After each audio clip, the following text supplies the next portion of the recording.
Di ba? Di na kaya. O ano, budol pa. At saan na naman ako nakakapunta? Kung tutusin yung barangay namin nandiyan lang, napakalapit lang siguro, wala pang 500 meters. Pagkatawid lang ng mga kawayan na yan, yun ang barangay namin. But syempre baliw tayo. Dadaanan natin yung route ng nilaruan nung kaugma. Hindi natin alam, sa first time natin daanan to. So tara. Daming mais dito. Kano kaya benta na little per sack? Ayan o.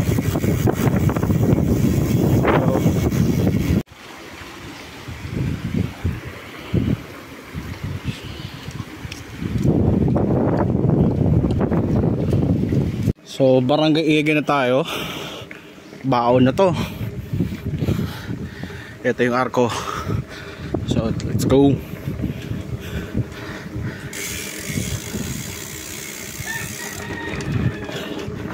Dami rin palang mais dito mga tol. So since nagmamanok tayo, pwede tayo dito mag-scout ng mabibiling mais. Oh, cornfield.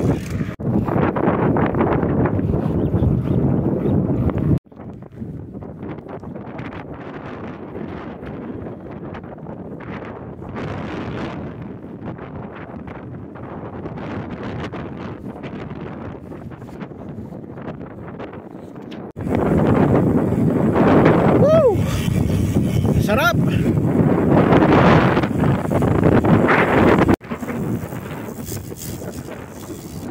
Tagak tawag dito mga parts, tagak.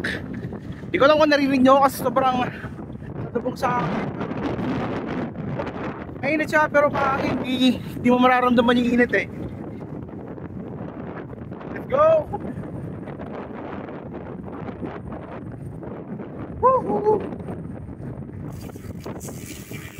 So pulo dito nga.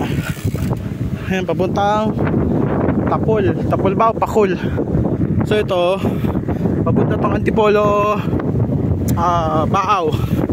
Doon sa may Century Tree or doon sa may basta yung magandang panawin. Yun na yung ahon sinalubong sa atin, yung sapa. So titingnan natin kung gaano to katarik. Hay, wala muna vlog mga tol. Let's go. Maiksi lang naman. Tingnan natin. Oops. Matarik to boy. Siguro 14% gradient yung tarik. Pero maikli lang naman daw, which is true. Yung paghahandaan daw natin yung sa may Karantay.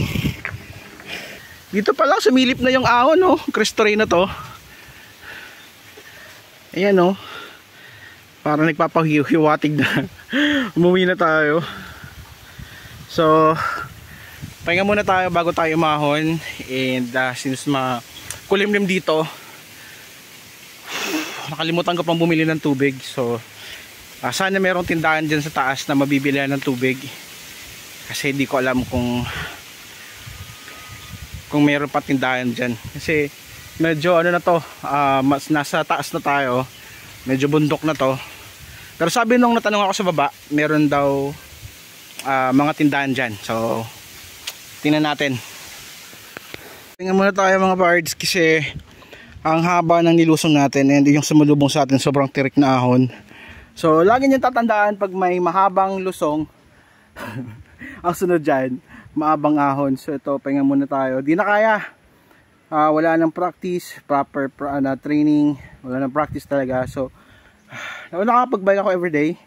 Pero yung stamina natin wala na kasi hindi na tayo masyadong nakapag-ahon. Ngayon na lang ulit.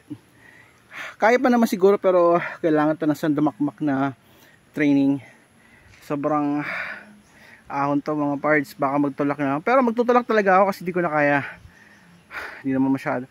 Mas mahirap na nagkukunwari ka tapos pagdating sa taas, ubos ka na. Mas maganda na yung maging totoo ka sa sarili mo, at least, di ba, naging totoo ka. Pero di ko na talaga kaya. Ayan pang auhunin natin, oh. Diyos ko po. Magtulak na tayo. Let's go.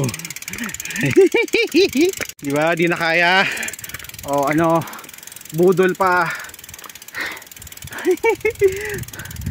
Sobrang ahon to, boy. Grabe. Wow. Oh my god. Whew. Wala pa akong dalang tubig. Oh my god. Nagtulak na nga lang ako. Pagod pa. Oh my god.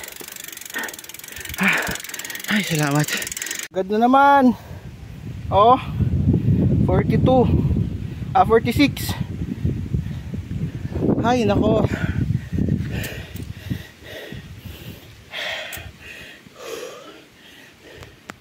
Di ko ina-expect to ganito ka tirik yung ahon dito. Kung ikukumpara ko siya, para siya yung 2 kilometers Spain sa Rempal. Ganito yung ahon, parang hinahatak ka pababa.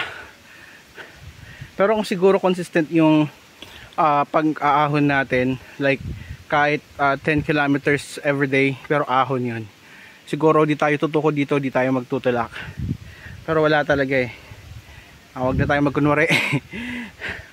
Sobrang init pa kanina. Di ko lang siguro naramdaman kasi mahangin yung pasalubong sa akin yung hangin, so di ko maramdaman yung init. Basta yun, sobrang init na, tapos wala pa tayong tubig. So lesson learned, huwag kakalimutan yung tubig. And kung kailangang magpahinga, huwag pilitin, diba? Lalo pat lagi tayong solo ride, yung mga mahilig mag solo ride dyan, yun.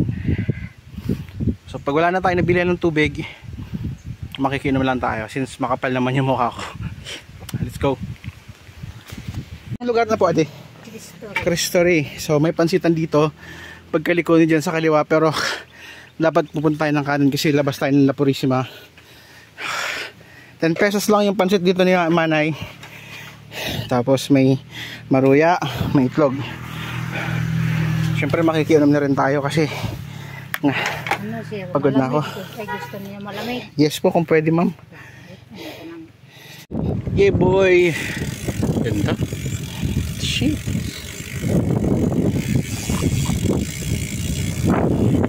So tapos na akong kumain, mga pards.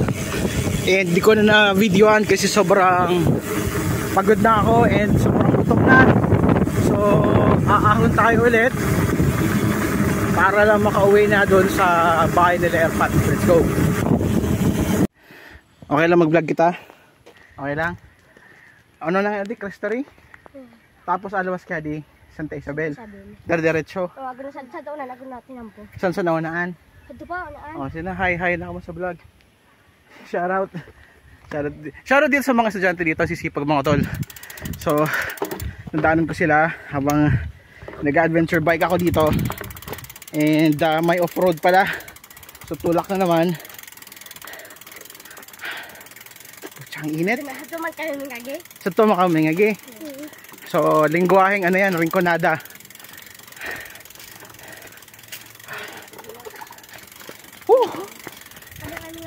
Off-road. Ay.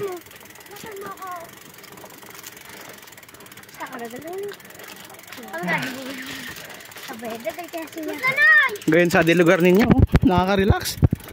Yeah boy. Pagkatapos ng mahabang ahon pre, ito yung ano to? Cristory to na boy. Cristory. Pakaangas ng sunrise. Yun, mainit pa siya pero wala akong pakialam, masarap ng syempre flex natin yung bike natin. So lead fat bike, Next Dreams 65mm Black Eagle, all carbon mga parts. So PM lang kayo sa akin kung interested kayo. Yan. Woo, solid. Yeah. Woo. Solid boy.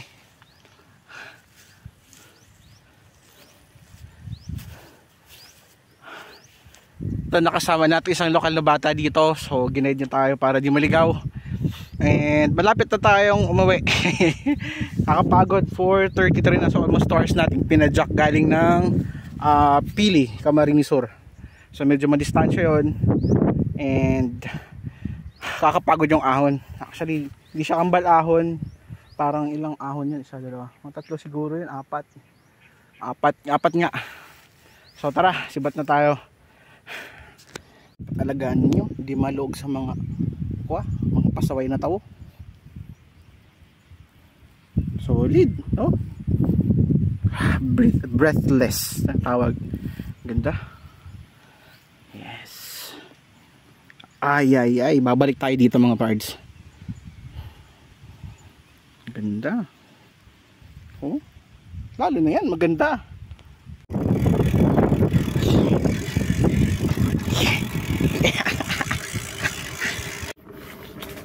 Yeah. Andito. Aray! Ouch!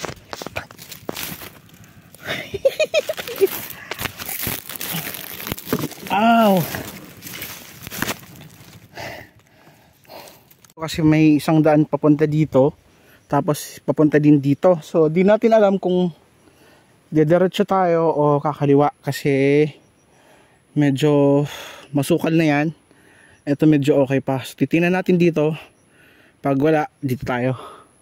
Ang hirap, men. Tapos sumemplang ba ako? Yan o. Shit. Di naman masyado yung sugat pero okay lang. So tara, dito tayo. Solid.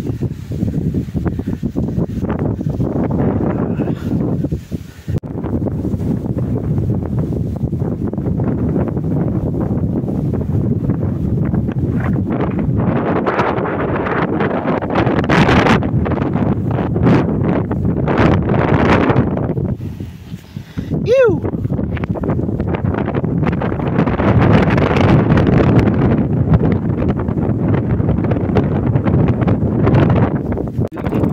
May aso, tulak na lang muna tayo. Mahirap na, laki niyan boy. Bilang paggalang sa kanila. Territory nila to eh. Yung 3 pa naman. May kaagi po! Ayan, kalsada na dun. Ganda. Salamat po.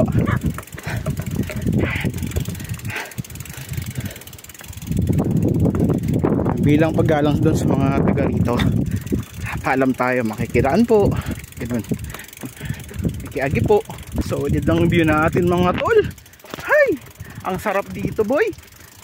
Alam mo yun, yung ilang ahon mong binagdaanan, 3, 4, 5, wala kasi pagdating mo dito sa taas, although masukal siya, pero ang galing, ang ganda. So alam niyo yun, yung mga nagbabike dyan siguro alam niyo naman yung pakiramdam na gano'n. So dito na tatapusin yung video na to kasi pagod na ako. And gabi na. Let's go. Maraming salamat sa panonood and God bless you guys. Ride safe sa mga kapwa ko cyclister and happy farming sa mga kapwa ko farmer. Bye. Solid oh. Ang ganda. Ew!